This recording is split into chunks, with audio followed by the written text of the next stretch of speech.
Bonjour à tous, ici Jean-Claude Selly, guérisseur, magnétiseur en Suisse. Cela me fait plaisir de vous revoir aujourd'hui et je vais vous parler des legs de l'Égypte au niveau des dieux et des grands principes universels. Mais tout d'abord, êtes-vous bien abonné à ma chaîne YouTube car cela me permet de vous envoyer des énergies rayonnantes, lumineuses. Cela vous permet d'être au courant de mes actualités et cela vous permet aussi d'avoir de nombreuses informations. Merci aussi de liker et de partager cette vidéo. Et sous cette dernière, vous trouverez des liens nécessaires comme mon site internet ainsi qu'un numéro de téléphone. Le legs de l'Égypte, les dieux ou les grands principes universels. Commenter la théogonie égyptienne, sa symbolique et ses mythes serait dépasser les propos que je vais évoquer avec vous.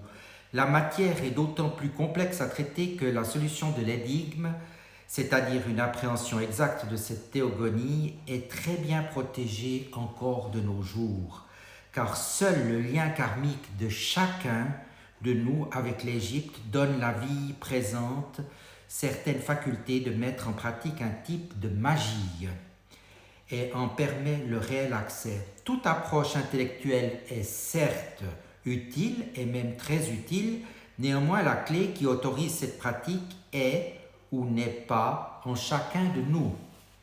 C'est pourquoi la magie égyptienne est si difficile à connaître et à pratiquer et elle est telle parce qu'elle est terriblement puissante. Qu'en est-il de l'histoire des mondes?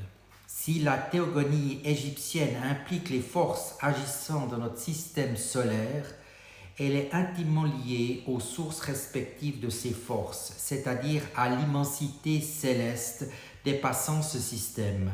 Cependant, il faut comprendre que notre système solaire a une histoire qui elle-même liée à celle d'autres constellations et il s'agit simplement de savoir que l'énergie circule dans l'espace en se différenciant. On l'a vu en abordant par exemple des sujets au niveau de la Kabbale.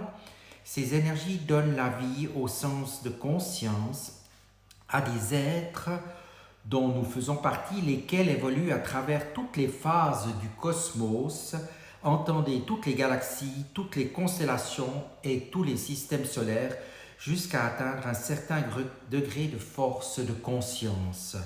Cette force est cette conscience acquise par un être au cours des cycles incommensurables de vie permettent à celui-ci de créer à son tour des mondes qui seront chacun un terrain d'évolution pour d'autres êtres dont la conscience est embryonnaire.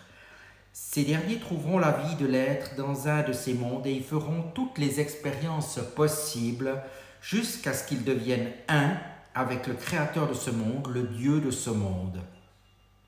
Par monde, on peut entendre aussi bien une galaxie, une constellation ou un système solaire. Une hiérarchie s'établit donc à l'intérieur du cosmos. Par hiérarchie, on doit comprendre des ordonnancements des centres cosmiques canalisant la force unique, d'où elle vient, qui la reçoit et dans quel but, où elle se dirige ensuite, etc., etc. Ainsi, nous, êtres humains, sommes-nous des êtres à la conscience embryonnaire par comparaison à d'autres entités. Nous évoluons dans le système solaire qui est notre champ Dieu, le logos solaire. Lorsque nous aurons chacun de nous atteint cette conscience, nous changerons de terrain, d'expérience et nous irons dans un autre système afin d'affronter des conditions nouvelles, de développer d'autres capacités. Le système terrestre inclus dans notre système solaire est en fait un être dont la manifestation physique est d'une certaine façon ce globe lequel nous marchons et vivons. Cet être a d'autres plans d'existence, il a un psychisme, un mental et une spiritualité. Il évolue également dans un système qui est dit le système solaire, lequel constitue pour lui son champ d'expérience afin d'acquérir une plus grande conscience. Le système solaire physique est aussi la manifestation dans l'espace d'un être à la conscience immense. Cet être est ce qui, pour nous, représente l'aspect le plus sublime de la divinité. Il est notre Dieu, il est notre logos solaire et reçoit le nom de Or ou Héru en égyptien, plus connu sous le nom que les Grecs lui ont donné, Horus. En or est toute vie et toute gloire dans ce présent système. Parce qu'il est la conscience de chacun de nous aspire à acquérir, il canalise la force cosmique de l'amour. Cependant, Or, notre logos solaire, reçoit la vie, ses énergies, d'autres grands êtres qui constituent pour lui son terrain d'expérience, et ainsi de suite, d'inclusion en inclusion, peut-on saisir l'agencement des mondes et de la hiérarchie s'établissant entre eux. Ces vastes mondes, ou du moins la très faible portion dont la connaissance nous a été transmise, ont une histoire. Ils sont des êtres gigantesques qui, en évoluant, produisent des causes, lesquelles engendrent des effets à l'instar de chacun de nous, êtres humains, qui accomplissons tel acte, provoquant ainsi tel effet sur nous-mêmes ou sur notre environnement. La genèse de l'univers est l'histoire de certains mondes dont le nôtre fait partie des constellations du système solaire, des systèmes planétaires, sont relatés sous le masque du mythe par la théogonie égyptienne. Qu'en est-il maintenant des dieux?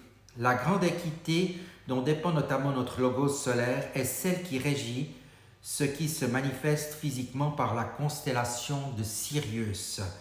Elle avait pour nom en égyptien Aset, que les Grecs ont hellénisé en Isis, le logo de Sirius.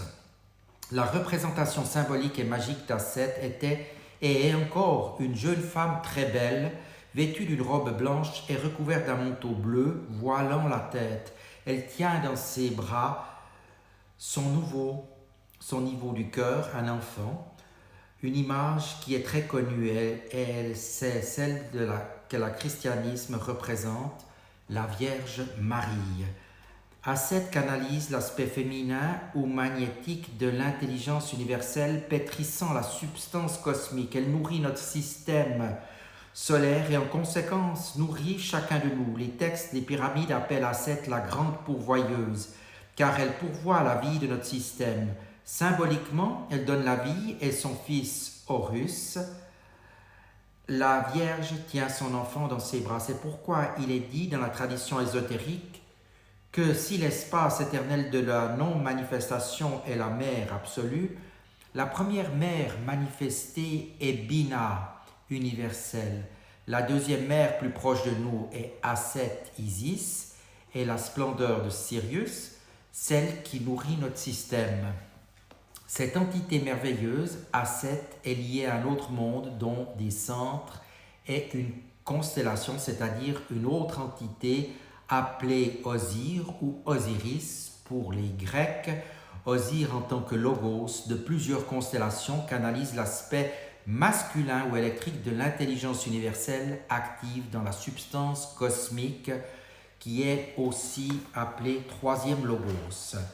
Ces êtres immenses, Osir et Aset, canalisant la double polarité de la substance universelle, sont donc liés à l'essence même de cette substance qui reçoit le nom de Ptah. Très schématiquement, Osiris, lié à Aset, à Isis, donne la vie à un fils Horus. Celui-ci gouverne au nom de son père par le pouvoir que ce dernier a transmis à son épouse un certain royaume, l'Égypte. Ceci est le masque de cette histoire cosmique. Expliciter le mythe de la mort d'Osir, tué par Seth, et dont le corps déchiqueté a été restructuré par Aset, donc Isis, nécessiterait des volumes car il s'agirait d'écrire l'histoire des mondes. Comment, au cours de leur cycle, ces entités gigantesques ont évolué, ont lutté pour préserver leur conscience. Un détail cependant devra être retenu. Seth, le méchant Seth, qui tue Osir, Seth qui porte le mal et la destruction, le serpent de notre Bible, représente en réalité la déviation du principe de l'intelligence. Il est également un être canalisant cette déviation qui siège dans une étoile de la Grande Ourse. Dans cette étoile arrivent les forces de destruction, le mal sur notre Terre, laquelle a aussi, indépendamment de cela, de nombreux problèmes à régler, ainsi que sur une étoile des Pléiades. Ce mal, cette vibration cosmique difficile qui se traduit en haine, cette vibration qui traduit aussi l'horreur de toutes sortes pour nous, terriens, n'atteint pas le pouvoir de l'intelligence universelle, pas plus que la sphère de Sirius, d'Asset, qui la maîtrise parfaitement. Asset a vaincu Seth, disent les textes. Nous avons là la représentation traditionnelle de la Vierge écrasant de ses talons le serpent. Compte tenu des explications qui précèdent, le nom d'une divinité égyptienne détermine à la fois un principe universel, un grand être qui canalise ce principe en transmet l'énergie à d'autres êtres, et la totalité des potentialités de ce grand être, lesquelles se manifestent en énergie dans notre système solaire, sur notre Terre et en nous. Ceci s'explique par le fait que parmi tous les principes universels qui modèlent la vie d'un être, un seul devient la note fondamentale et celle-ci orientera la nature des expériences que cet être fera. Une fois ce principe intégré en lui, il en devient une courroie de transmission vers d'autres mondes et donc vers la multitude d'êtres qui les habitent, lesquels capteront alors ce principe grâce à lui. Un principe universel ainsi que le grand être qui le véhicule sont appelés néthers. Les forces multiples qui en irradient sont également appelées chacune quant à son action. Néther, ce mot signifie en égyptien Dieu, et lorsque les forces issues d'un principe universel ou de ce grand être sont concernées, on parle de Néthéru, le pluriel de Néther. La force est personnifiée, mais son origine n'est pas pour autant oubliée, le Néther. En conséquence, Néthéru signifie les dieux, et ce pluriel a lourdement pesé sur le jugement qu'a porté la postérité sur la religion égyptienne, polythéisme et superstition. Les dieux, les Néthéru, sont donc l'expression d'un principe, d'un être, d'un dieu, lequel fait partie, vit dans un plus grand être encore. En remontant ainsi l'entité gigantesque en entité de plus en plus sublime, on atteint l'unique, le seul Néther existant en fait, celui en qui se meuvent tous les mondes, tous les dieux, les constellations au système solaire et jusqu'à la fourmi de notre terre.